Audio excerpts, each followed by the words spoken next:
I have seen many drivers do some very not bright things. And while we don't have a boss, just because we can, should we? Now, I'm sure you're not doing the things that drivers go viral for, but chances are pretty good that you haven't considered what we're going to talk about today.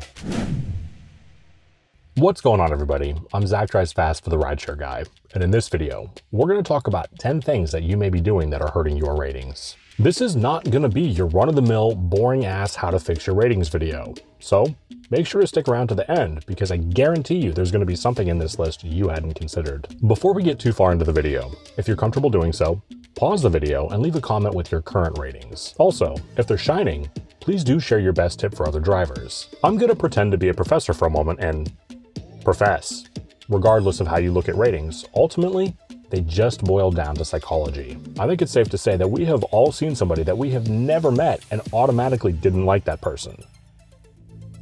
Oh, come on, I know I'm not the only one who does that. The truth is, there are some scenarios where we're not going to avoid a bad rating regardless of what we do or don't do. Maybe you look like that person's ex, or maybe you remind them of their boss that they can't stand, or maybe you use the wrong knocking pressure on their door. We're going to come back to that one a little later. My point is, you can't please everybody, and some people are just flat out unreasonable. But I'm a firm believer that most ratings just boil down to how you made that person feel, whether it was your fault or not. With all that said, let's get into the first thing that drivers do that tank the ratings. Texting your customers too much. Imagine this. You're a driver eagerly waiting to pick up your customer's order, but your phone is buzzing uncontrollably. Hey, just checking in. Buzz. Is it ready yet? Buzz. How much longer? Buzz. This would be freaking annoying, but it'd also be grounds to unassign the order. That's essentially what we're doing to our customers when we give them the play-by-play or send them memes for some reason. They're ordering through an app for a hands-off experience, and for whatever reason, they chose not to deal with people that day. Personally, I approach every order like the customer doesn't want to hear from me. Sure, they'll never know how charismatic or good-looking I am, but that's a them problem. Maybe you're driving during dinner and you're picking up an order for a young couple who is working on putting their baby down for the night. Or maybe that same couple had 5 minutes to themselves before the in-laws brought the baby back home and they want to make good use of that time. I'm going to just let you interpret that one however you choose. Regardless of what they're doing, they order through an app for a hands-off experience, and this is especially true if they mark to leave it at the door. This is literally code for don't talk to me, so respect boundaries. Number 2. Not texting your customers enough. Okay, admittedly, between the two of these, I sound more indecisive than a married couple trying to figure out whether they're going for dinner. Well, it is absolutely possible to text your customers too much. It's also just as possible to not text them enough. If you're 15 minutes past your pickup time and you're still waiting at the restaurant, you don't want your customers to make the assumption that you're blowing up the bathroom. Let them know what's going on, unless you actually are blowing up the bathroom, in which case you should definitely make something else up. If your order is late coming out, wait a few minutes past the pickup time and text your customer something like this. Note the punctuation on that. I try to use more exclamation marks than periods. It's something that I do to show that I'm genuinely apologetic that their order is taking longer than expected. Let me ask you this. If you were the customer being texted, would you react better to this message or that message? It can be difficult to gauge the tone over a text message. Doing something as simple as replacing a period with an exclamation mark can do the trick. Matter of fact, steal my script, but for my script to work, you need a realistic time estimate. Ask the staff, realistically, and that is an important word, how long until the order comes out. Take however long they say, and then add 5 or 10 minutes when you text your customer to give yourself a buffer. Another good time to text your customer is if you find yourself in a traffic jam and you're not going to be going anywhere anytime soon. In other words, get in touch anytime you might be more than a few minutes late. Sure, they don't want to hear from us, but they are hungry and they do want to know where their food is. And one more bonus tip for you. If you're delivering for an app where you can leave delivery notes, and it's obvious where the order was left, use that space to write something like, thank you. Let's move on to our third item, looking like a hobo, sleazy, or a skeezy. And if you don't know what a skeezy is, it's another word for a Seriously, would you want your order being delivered by somebody who looks like they just rolled out of bed or haven't showered for 3 days? It's not exactly confidence inspiring. Customers also don't appreciate it when you show up in booty shorts, and I know this because they told me to never come back. And obviously I'm joking about that, but while the frat house might enjoy it, little old Agnes won't. I've seen pictures of drivers dressed up in costumes, like a freaking pickle, and not for Halloween. Well, it should go without saying, never go out looking like you lost a bet. Sure, some people will get a chuckle out of it, but Others have the sense of humor of a cat that's being baptized. This isn't exactly a profession where you want to stand out. While there is no dress code, be reasonable, have good hygiene, and definitely don't dress up like a pickle. Not washing your car is next on our list. Take it through a car wash once every couple of weeks. Remember, your customers are formulating their opinion of you and therefore your rating for all of 12 seconds while you're hopping out of your car and they're staring at you through their blinds. If the outside of your car looks like you just got done mudding, they're going to wonder what the inside looks like. The inside, where their food was. The same thing is true if your car looks dilapidated as shit. I'm talking a plastic bag covering a busted window, a bumper that's hanging on for dear life, or a trunk tied down with bungee cords. Basically, you don't want your car looking like you bought it from a post-demolition derby auction. Your car is a business expense, so talk to a CPA about writing off the repairs. Now that we've discussed the outside of your car, let's move on to the inside. True story. A few months back, I was walking into a restaurant to pick up an order when I walked past a car, and I couldn't help but notice it was piled so full of shit, I'm shocked that the driver had somewhere to sit. We're not talking like they were moving or something. No, we're talking about garbage. On the way into the restaurant, I held the door open for another driver, and I knew it was a driver because he came out with a hot bag. You guessed it. He got in the hoarder car. From time to time, our customers do come out to the car, and that one complaint alone would be all it would take to get that driver deactivated. I know sometimes it feels like we live in our cars, and that's okay as long as it doesn't look like we live in our cars. I bought my car used, and unfortunately, the previous owner did smoke in it, and despite my best efforts, from time to time on warm days, you can still catch a whiff of stale smoke. And I know this, so on particularly hot days, when I'm rolling up to my customer's house, I make sure to roll the windows down before I get there so they don't make the assumption I was smoking in the car with their food. Since we decided earlier in the video that you're going to take your car to the car wash every couple of weeks, it's also a good time to get rid of all of the excess shit that you don't need in it. The next thing that could earn you a bad rating is discussing tips with customers. Go take a look at the DoorDash subreddit. I guarantee you, if you spend about 5 minutes there, you are going to find a post from a pissed off customer about a driver who did that.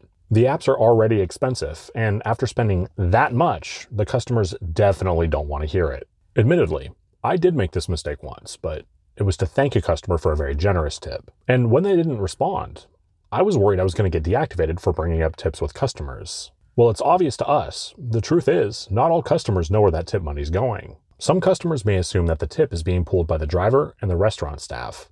Don't be the one to correct those assumptions. You could very easily offend them by bringing up tips, and at best, that's a bad rating. So just don't do it. And that perfectly brings me into my next point, taking low or no tip orders. If they didn't tip enough to get you to complete the order, then just don't accept it in the first place. Definitely don't harass your customer about the tip amount. DoorDash or Uber Eats will make a point out of you. You know who loves to dole out bad ratings?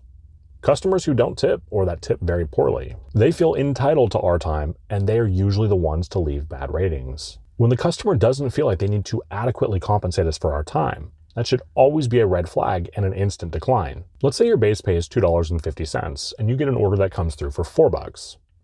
A few things might have happened. The customer may not have tipped to begin with and the order got bonused, or the customer tipped like shit, or a combination of both. Regardless, none of these scenarios bode well for us. In all of those scenarios, the customer didn't feel like we were entitled to any reasonable compensation. They expected us to work for next to nothing. They're also the customers who start requesting extras that they didn't freaking pay for. We can avoid most King Kong Karens and questionable Kens by just knowing our worth and declining bad orders. However, not every difficult delivery is the result of a Karen. From time to time, customers will put very specific and not so simple delivery instructions. I want to share 2 quick stories with you. A time I did an order and I shouldn't have, and a time I didn't do the order because I learned from the first time. This is the story of my only 1-star rating on DoorDash ever. I got the order picked up and looked at the delivery instructions. This specific order was delivering to a gated community.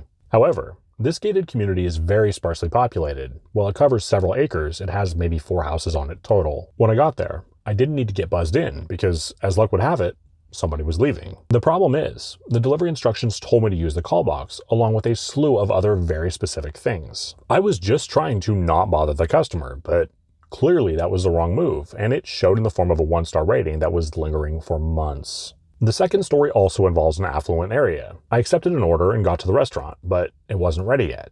Half of this person's delivery instructions were all in capitals complaining about other drivers. The last 5, to be specific. That alone was enough to make me unassign the order, but wait, there's more. The delivery instructions also demanded that I hand her the order so she could sift through the sealed bag to ensure that the restaurant did their job right. And if that wasn't bad enough, she also specified the amount of pressure that I should use while knocking on her door. Unfortunately, that day, I left my knock pressure meter at home, so what other choice did I have but to unassign the order? This customer was clearly a pain in the ass, and failure to comply with even just one of her unreasonable instructions would have resulted in a bad rating and a new tirade for the next unlucky driver. Sometimes the bullshit is just not worth the money. To summarize, if the delivery instructions aren't reasonable and crystal clear, you need to decide if it's worth contacting the customer for clarification, or if you'd be better off just unassigning the order. Next up is being too professional or too casual. I want to compare a bartender to a doctor. While both are very admirable professions and definitely needed, I'd expect one of them to be more professional and the other one to have more of a mouth on them. The way we interact with people can affect our ratings. If you approach somebody too formally, they may assume that you're talking down to them. If you're too casual, they may feel like you're disrespecting them. At the end of the day, this just boils down to knowing your audience. If I'm delivering to somebody approximately my age or younger, I'm going to be far more casual than I would be with an elderly person. That's the difference between "thanks dude, have a good day" and "thank you ma'am, I appreciate you, enjoy your evening." In short, talk to them on their level. Sure, we're not the Ritz-Carlton, but we're also not Rikers Island. Read the room, and you should have no problems. The final thing that we're going to talk about in this video that will tank your ratings is throwing your political ideology in other people's faces. Hey, you're a smart person. Obviously, you're watching one of my videos, and while our views are obviously correct, and our candidate is clearly the right person for the job, half of the country isn't so bright and they're not going to see it the way we see it. I mean, what's their problem? Were they born yesterday? Regardless, this is a very polarizing time, and people do have very strong opinions one way or the other. Don't make yourself a target by advertising your views. Admittedly, I've been guilty of formulating an opinion on somebody based on nothing more than a bumper sticker or some other political shit. True story. During an election year, I was waiting for an order when another driver walked into the restaurant with a mask on from the candidate that we don't really like. Well, it's wrong of me. I would have been pissed if that were my driver, and you and I wouldn't have been the only one to have that reaction. Do yourself and your ratings a favor, and don't wear anything that makes your political views obvious, and definitely keep political bumper stickers off your car. At the end of the day, ratings almost always just boil down to psychology, and we don't have a baseline for most of our customers. In many cases, our customers formulate an opinion on us in 30 seconds or less when we're dropping off their order. I'm a firm believer that the less that they have to bitch about, the higher our ratings. If you haven't done so yet, please do consider pressing the like button and subscribing to the RideShare Guy. You can catch my videos here every Tuesday. If you enjoyed this video, you may also enjoy this video where I talk about the single biggest mistake that drivers make and what you should do instead. I'm Zach Drives Fast for the RideShare Guy. Take care.